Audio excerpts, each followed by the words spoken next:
Number 7 is normally associated as being a lucky number, but for these 7, it was definitely unlucky as they all bit the dust. Welcome back, guys, to Fog Entertainment. It's now time for us to rank all the deaths in the Mayhem movie. Now, we're only ranking 7 of the deaths here. I believe there was 36 in total, but a lot of them had no names, a lot of them were off-screen, and a lot of them just didn't happen to characters that were actually credited in the movie. So we've picked 7 that actually were credited and at least played an important role. So we've narrowed it down to 7.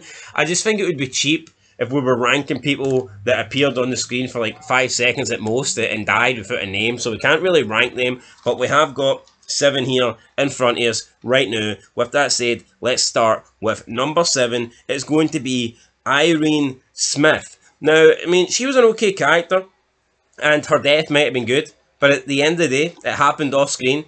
We see Derek Chew, he was messing about with the device that he had Melanie tied up in, so he took a few bolts out with his little trusty screwdriver. This allowed Melanie to escape, and then she came after Irene Smith after she inserted the code for him to get to the top floor.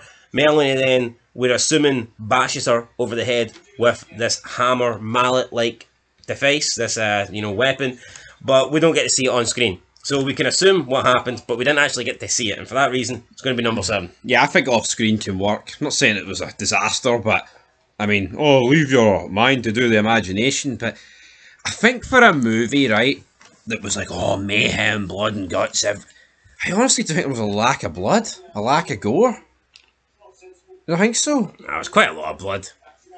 There was, but there could have been more. I think it was like a PG-13 attempt at blood, I feel like.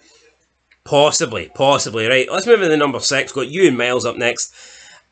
I don't think his death was that bad, to be fair, but he falls backwards onto this, like, plank of wood that's hanging up on the wall, and there's a nail hanging out the plank of wood, and the nail didn't even look that big, but he bangs his head against it, he gets impaled, he then stumbles out into the floor, and he goes, "I smell toast." He just like falls face first, and he dies, and Derek's obviously upset about Ewan Miles' death, and I mean, we're a little bit upset too, because we kind of enjoyed the Ewan Miles character. I was greeting.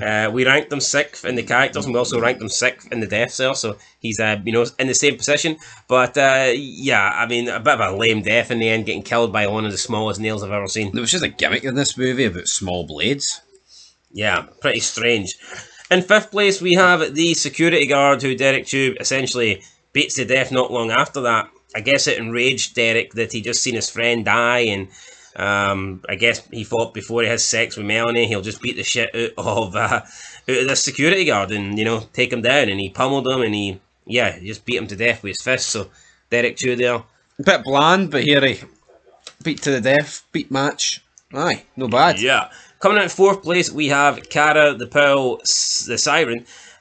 So yeah, she gets stabbed by Meg. Obviously a bit of a betrayal there. Kara tries to sell out the towers, but the towers knew that the boss knew that she was going to do that. So he then offered Meg, her assistant, a promotion if she kept the key card or whatever.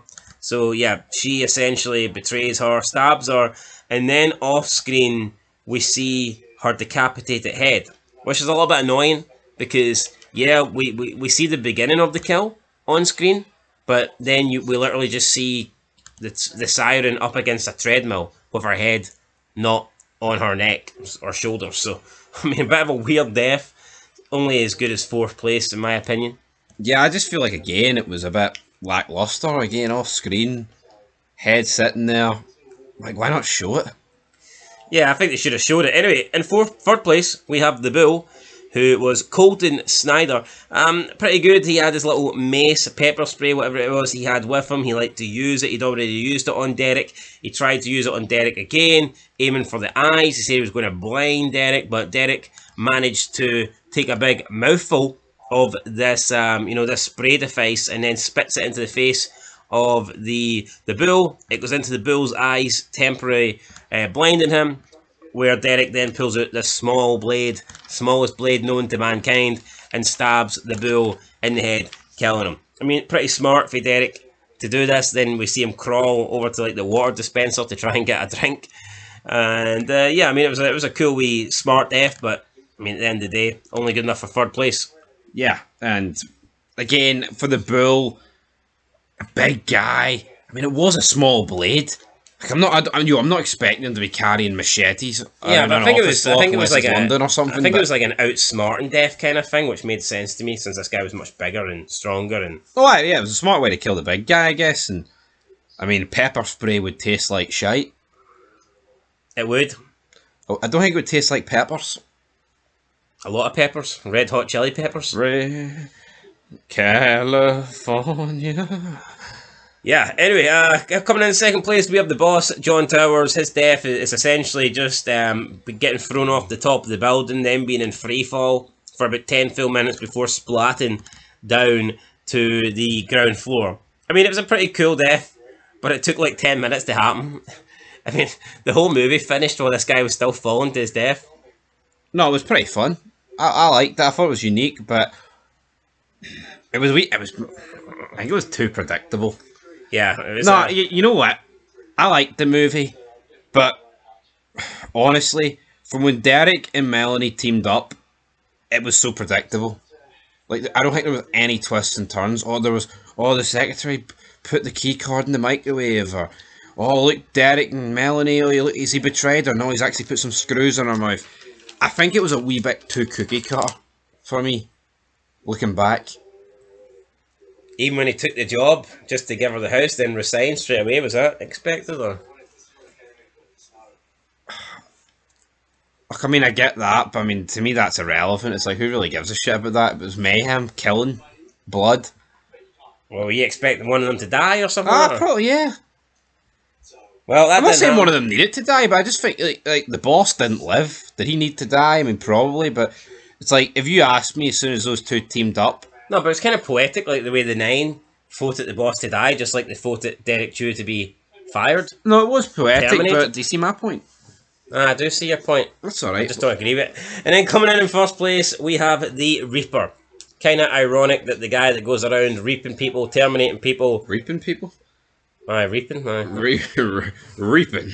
Lester McGill, he's the one that gives people the bad news. Well, unfortunately, with some bad news for him. Well, technically, it's good news. Straight up the ass. Because he's top of our list. We see him get his stomach and his intestines just like... But even this, I thought it was very limited.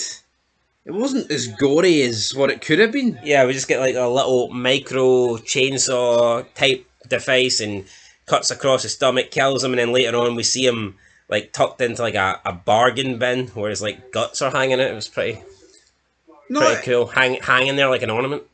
No, it was cool, but again, weird one. Aye, weird one. Anyway, guys, that is our list there. That's the 7. That's the deaths that we've ranked. Let us know down below who's your favourite death, and we'll catch you in the next one. Till then, though, been Fog Entertainment. Thanks for watching, and peace.